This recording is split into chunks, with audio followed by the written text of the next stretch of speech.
کیا قرآن کو سمجھ کر پڑھنا ضروری ہے؟ قرآن مجید اللہ سبحانہ و تعالی کی آخری وحی اپنے آخری پیغمبر محمد صلی اللہ علیہ وسلم پہ نازل کی گئی تھی۔ قرآن مجید ساری دنیا میں سب سے بہترین کتاب ہے، وہ ساری انسانیت کے لیے ہدایت ہے۔ قرآن مجید حکمت کا فوارہ ہے، حکمت کا جھرنا ہے، اور جو لوگ نہیں مانتے ان کے لیے چیتاونی ہے، ان کے لیے سختی ہے، اور جو لوگ بھٹکے ہیں ان کو سیدھی راہ دکھاتی ہے قرآن مجید۔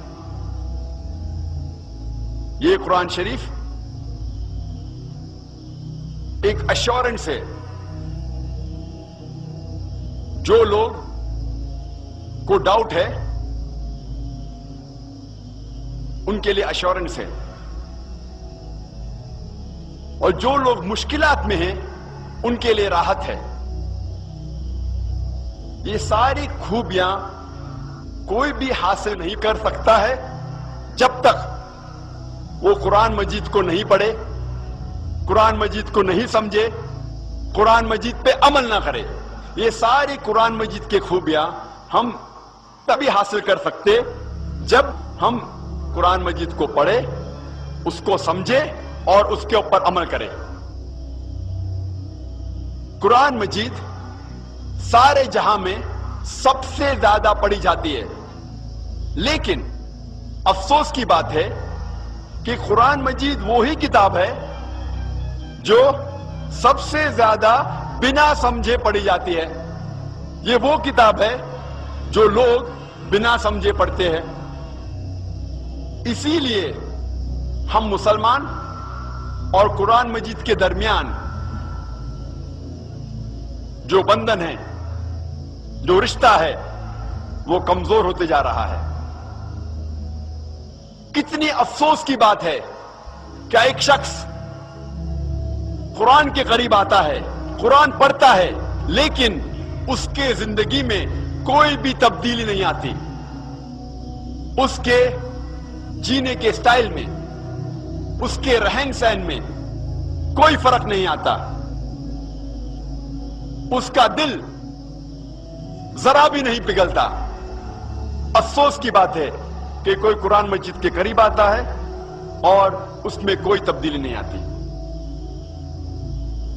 اللہ سبحانہ و تعالی فرماتے ہیں قرآن شریف میں سورہ آل عمران سورہ نمبر 3 آیت نمبر 110 میں، کنتم خیر امۃ اخرجت للناس۔ اللہ تعالیٰ مسلمانوں سے فرماتے ہیں آپ سارے جہاں میں سب سے بہترین امہ ہیں۔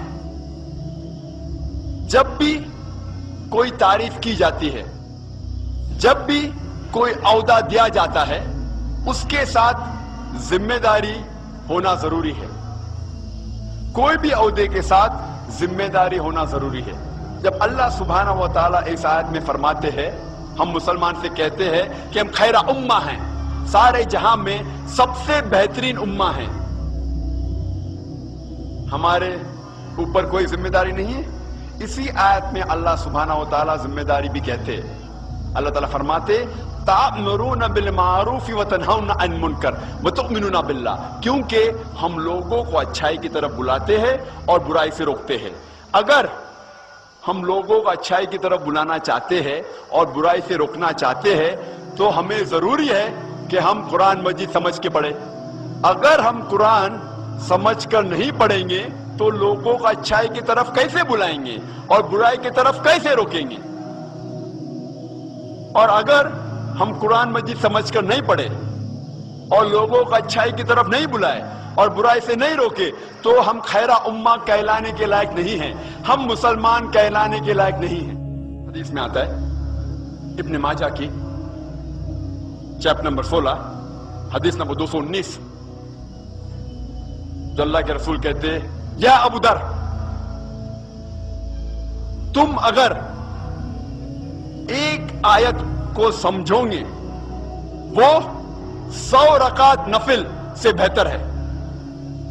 اللہ کے رسول فرماتے یا ابو ذر تم اگر ایک قرآن کی آیت کو سمجھو گے وہ 100 رکعت صلاح نوافل صلاح سے بہتر ہے، اور ایک رکعت میں کم از کم سورہ فاتحہ تو پڑھنا چاہیے آپ کو، کم از کم 7 آیتیں ہیں، 100 رکعت میں کم از کم 700 آیتیں ہیں، تو اللہ کے رسول فرماتے ایک آیت کو سمجھ کے پڑھنا، سمجھنا 700 آیت کی تلاوت کرنے سے بہتر ہے۔